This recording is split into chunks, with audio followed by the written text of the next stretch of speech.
Karwa plus ಚಾನೆಲ್ಗೆ ಸ್ವಾಗತ. ಸಮುದ್ರದಲ್ಲಿ ಮುಳುಗಿದ ದೋಣಿ, ಸಿನಿಮೆಯ ರೀತಿಯಲ್ಲಿ ಮೀನುಗಾರರ ರಕ್ಷಣೆ. ಗೋಕರ್ಣ ಅರಬ್ಬಿ ಸಮುದ್ರದಲ್ಲಿ ಅಲೆಗಳ ಹೊಡೆತಕ್ಕೆ ದೋಣಿ ಮುಳುಗಿ ಅಪಾಯದಲ್ಲಿದ್ದ 5 ಮೀನುಗಾರರನ್ನು ಕರಾವಳಿ ಕಾವಲು ಪಡೆ ಸಿಬ್ಬಂದಿ ಸಿನಿಮೆಯ ರೀತಿಯಲ್ಲಿ ಕಾಪಾಡಿದ್ದಾರೆ. ಗೋಕರ್ಣದ ದುಬ್ಬನಸಸಿ ಗ್ರಾಮದಲ್ಲಿ ಶುಕ್ರವಾರ ಬೆಳಿಗ್ಗೆ ಮೀನುಗಾರಿಕೆಗೆ ತೆರಳಿದ್ದ 5 ಮೀನುಗಾರರಿದ್ದ ದೋಣಿ ಇನ್ನೇನು ಅಲೆಗಳನ್ನು ದಾಟಿ ಸಮುದ್ರ ಮಧ್ಯಕ್ಕೆ ಹೋಗಬೇಕು ಎನ್ನುವಾಗ ದೋಣಿ ಮುಳುಗಿದೆ. ಅಲೆಗಳ ರಭಸ ಜೋರಾಗಿದ್ದರಿಂದ ಮೀನುಗಾರರಿಗೆ ದೋಣಿಯನ್ನು ಹಿಡಿದುಕೊಳ್ಳುವುದಕ್ಕೂ ಆಗದೆ ಅಪಾಯದ ಹಂತಕ್ಕೆ ತಲುಪಿದ್ದರು. ಅದರಲ್ಲಿ 3 ಮೀನುಗಾರರು ಜೀವ ಉಳಿಸಿಕೊಳ್ಳುವುದಕ್ಕಾಗಿ ತೀರದ ಕಡೆ ಈಜುತ್ತಿದ್ದರು. ಇನ್ನಿಬ್ಬರು ದೋಣಿ ಬಳಿಯೇ ಇದ್ದರು. 3 ಮೀನುಗಾರರು ಸುಮಾರು 100 ಮೀಟರ್ ವರೆಗೆ ಈಜಿ ಬಂದಿದ್ದರು. ತೀರ ಪ್ರದೇಶ ತಲುಪಲು ಇನ್ನೂ ಹಲವು ದೂರವಿತ್ತು. ಆಳದಲ್ಲಿ ನೆಲೆ ಸಿಗದೆ ಮೀನುಗಾರರು ಸಾಹಸ ಪಡುತ್ತಿದ್ದರು. ಬೆಳಗ್ಗೆ ಸಮುದ್ರ ತೀರದಲ್ಲಿ ಪರಿಶೀಲನೆಯಲ್ಲಿದ್ದ ಕರಾವಳಿ ಕಾವಲು ಪಡೆಯ 3 ಸಿಬ್ಬಂದಿ ಮೀನುಗಾರರು ಕಷ್ಟದಲ್ಲಿರುವ ಮಾಹಿತಿ ತಕ್ಷಣ ಕಾರ್ಯಾಚರಣೆಗೆ ಮುಂದಾಗಿದ್ದಾರೆ. ಈಜುಕೊಂಡೇ ಹೋಗಿ ಹಗ್ಗ ತೇಲುವ ಕಟ್ಟಿಗೆ ಕೊಟ್ಟು 5 ಮೀನುಗಾರರನ್ನು ಕಾಪಾಡಿದ್ದಾರೆ. ಸ್ವಲ್ಪ ಸಮಯದ ವ್ಯತ್ಯಾಸವಾಗಿದ್ದರೂ ಅನಾಹುತ ಎದುರಿಸಬೇಕಾಗಿತ್ತು. ಮೀನುಗಾರರ ಜೊತೆಗೆ ಮುಳುಗಿದ್ದ ದೋಣಿಯನ್ನು ಸುರಕ್ಷಿತವಾಗಿ ದಡಕ್ಕೆ ತಂದಿದ್ದಾರೆ. ಕರಾವಳಿ ಕಾವಲು ಪಡೆಯ ಸಿಬ್ಬಂದಿ ಸಾಹಸಕ್ಕೆ ಮೀನುಗಾರರು ಕೃತಜ್ಞತೆ ಸಲ್ಲಿಸಿದ್ದಾರೆ. ಓರ್ವನ ಬಂಧನ, 2.6 ಲಕ್ಷ ಮೌಲ್ಯದ ಶ್ರೀಗಂಧ ವಶಕ್ಕೆ. ಮುಂಡಗೋಡ ತಾಲೂಕಿನ ವಿವಿಧ ಕಡೆಗಳಲ್ಲಿ ಕೆಲವು ದಿನಗಳ ಹಿಂದೆ ನಡೆದ ಗಂಧದ ಮರ ಕಳ್ಳತನ ಪ್ರಕರಣಕ್ಕೆ ಸಂಬಂಧಿಸಿದಂತೆ ಶಿಗ್ಗಾವಿ ತಾಲೂಕಿನ ಹೊಸೂರು ಗ್ರಾಮದ ಅರುಣ್ ಕುಮಾರ್ ಸುಣಗಾರಿ ಎಂಬಾತನನ್ನು ಇಲ್ಲಿನ ಅರಣ್ಯ ಸಿಬ್ಬಂದಿ ಗುರುವಾರ ಬಂಧಿಸಿದ್ದಾರೆ. ಮತ್ತೊಬ್ಬ ಆರೋಪಿ ಬೇಬಣ್ಣ ಸುಣಗಾರ್ ನಾಪತ್ತೆಯಾಗಿದ್ದಾನೆ. ಬಂಧಿತನಿಂದ ಒಟ್ಟು 2.5 ಲಕ್ಷ ಮೌಲ್ಯದ 26 ಕೆಜಿ ತೂಕದ ಶ್ರೀಗಂಧ ಹಾಗೂ ದ್ವಿಚಕ್ರ ವಾಹನ ವಶಪಡಿಸಿಕೊಳ್ಳಲಾಗಿದೆ. ಅಧಿಕಾರಿಗಳ ತಂಡವನ್ನು ರಚಿಸಿ ತಂತ್ರಜ್ಞಾನದ ಮೂಲಕ ಆರೋಪಿಯನ್ನು ಪತ್ತೆ ಹಚ್ಚಿದ್ದಾರೆ. ಅಬ್ಬರದ ಮಳೆಗೆ ಅಪಾರ ಹಾನಿ. ಯಲ್ಲಾಪುರ ಪಟ್ಟಣದಲ್ಲಿ ಗುರುವಾರ ಮಳೆ ಸಂಪೂರ್ಣ ಬಿಡುವು ನೀಡಿದ್ದರೂ ತಾಲೂಕಿನ ಗ್ರಾಮೀಣ ಭಾಗಗಳಲ್ಲಿ ಮಳೆಯ ಅಬ್ಬರ ಮುಂದುವರೆದಿದೆ. ತಾಲೂಕಿನ ಮಾವಿನಮನೆ ಗ್ರಾಮ ಪಂಚಾಯತ್ ವ್ಯಾಪ್ತಿಯಲ್ಲಿ ಮಳೆಯಿಂದ ಅಪಾರ ಹಾನಿ ಉಂಟಾಗಿದೆ. ಬಾಸಲದ ಪ್ರಶಾಂತ್ ಅಳೇಕರ್ ವಾಸ್ತವ್ಯದ ಕಚ್ಚಾ ಮನೆ ಮೇಲೆ ಮರ ಬಿದ್ದು ಹಾನಿಗೀಡಾಗಿದೆ. ಬಾರೆ ಗ್ರಾಮದ ನಾರಾಯಣಗೌಡ್ರ ತೋಟದಲ್ಲಿ 25ಕ್ಕೂ ಹೆಚ್ಚು ಅಡಕೆ ಮರಗಳು ಮುರಿದು ಬಿದ್ದು ಹಾನಿಯಾಗಿವೆ. ಮಾವಿನಮನೆಯ ಶಾಂತ ಸೋಮಣ್ಣ ಮರಾಠಿಯವರ ಭತ್ತದ ಗದ್ದೆಗೆ ಹಳ್ಳದ ನೀರು ನುಗ್ಗಿದೆ. ವಜ್ರಳ್ಳಿಯ ಅಪ್ಪು ಸಿದ್ದಿ ಅವರ ವಾಸ್ತವ್ಯದ ಗುಡಿಸಲು ಕುಸಿದು ಹಾನಿಯಾಗಿದೆ.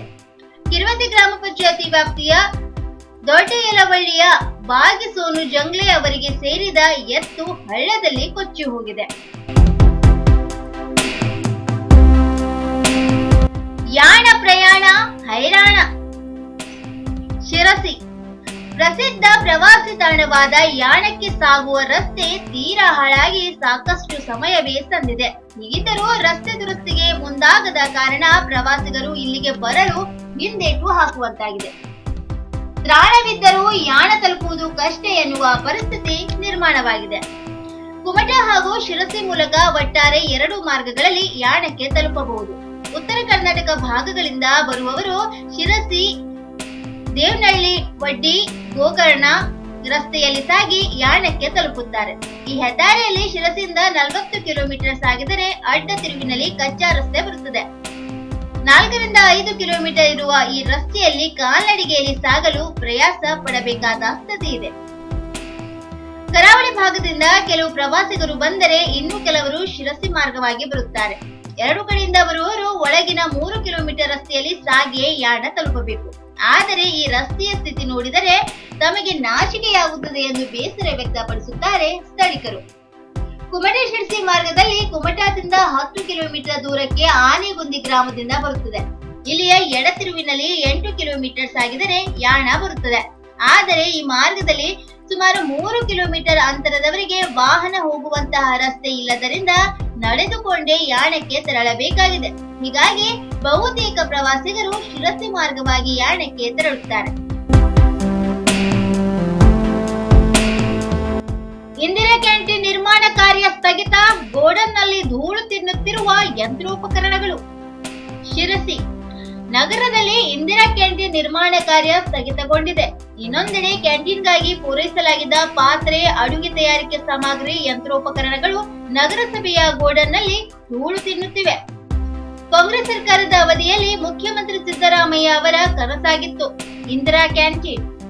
ಬಡವರಿಗೆ, ನಿರ್ಗತಿಕರಿಗೆ ಅತಿ ಕಡಿಮೆ ದರದಲ್ಲಿ ಊಟ ತಿಂಡಿ ಲಭಿಸುವಂತಾಗಬೇಕು, ಶುಚಿ ರುಚಿ ಅಡುಗೆಯನ್ನು ಬಡವರು ಸವಿಯುವಂತಾಗಬೇಕು ಎಂಬ ಉದ್ದೇಶದಿಂದ ಇಂದಿರಾ ಕ್ಯಾಂಟೀನ್ ಯೋಜನೆ ಜಾರಿಗೆ ತಂದಿದ್ದರು.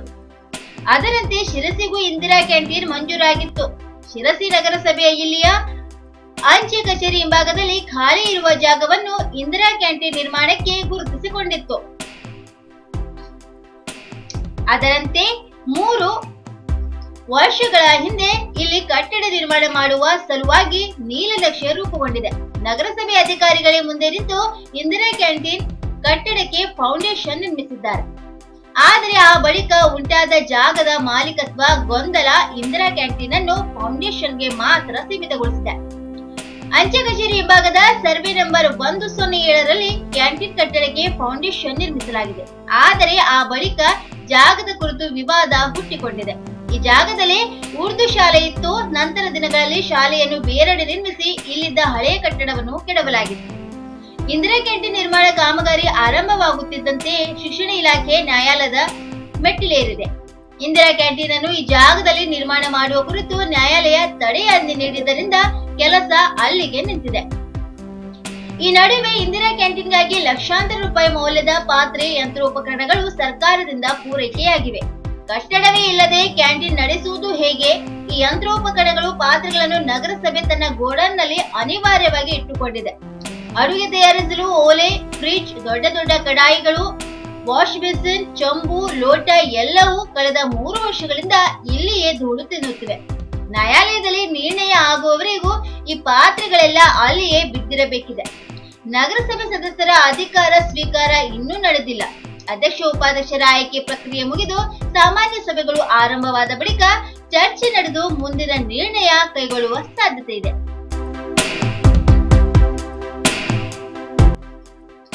ಬೀದಿ ನಾಯಿಗಳ ಹಾವಳಿ, ಸಾರ್ವಜನಿಕರಿಗೆ ತೊಂದರೆ. ಸಿದ್ದಾಪುರ ಪಟ್ಟಣದ ಗಾರ್ಡನ್ ಸರ್ಕಲ್ ಬಳಿ ಬೀದಿ ನಾಯಿಗಳ ಹಾವಳಿ ಹೆಚ್ಚಿದ್ದು ಸಾರ್ವಜನಿಕರಿಗೆ ಮತ್ತು ವಾಹನ ಸವಾರರಿಗೆ ಹಲವು ತೊಂದರೆ ಉಂಟಾಗಿದೆ. ಸಂಜೆಯಾಗುತ್ತಿದ್ದಂತೆ ಇವುಗಳ ಸಂಖ್ಯೆ ಹೆಚ್ಚಾಗಿ ಕಂಡುಬರುತ್ತದೆ. ಪರಸ್ಪರ ಕಚ್ಚಿಕೊಳ್ಳುವುದು, ಸಾರ್ವಜನಿಕರ ಮೇಲೆ ಎರಗುವುದು ಮಾಡುವುದರಿಂದ ಪಾದಚಾರಿಗಳು ಭಯದಲ್ಲಿ ಓಡಾಡುವಂತಾಗಿದೆ. ಸಂಬಂಧಪಟ್ಟ ಅಧಿಕಾರಿಗಳು ಮತ್ತು ಇಲಾಖೆ ಇವುಗಳನ್ನು ನಿಯಂತ್ರಣ ಮಾಡಬೇಕು ಎಂದು ಸಾರ್ವಜನಿಕರು ಹಾಗೂ ವಾಹನ ಸವಾರರು ಆಗ್ರಹಿಸಿದ್ದಾರೆ. ಇನ್ನು ಮತ್ತಷ್ಟು ಸುದ್ದಿಗಾಗಿ ಕಾರ್ವಾರ್ ಪ್ಲಸ್ ವೀಕ್ಷಿಸಿ. ನೀವು ಯೂಟ್ಯೂಬ್ ಅಲ್ಲಿ ನೋಡ್ತಿದ್ದೀರಿ, ಸಬ್ಸ್ಕ್ರೈಬ್ ಮಾಡಿ, ಬೆಲ್ ಐಕಾನ್ ಕ್ಲಿಕ್ ಮಾಡಿ.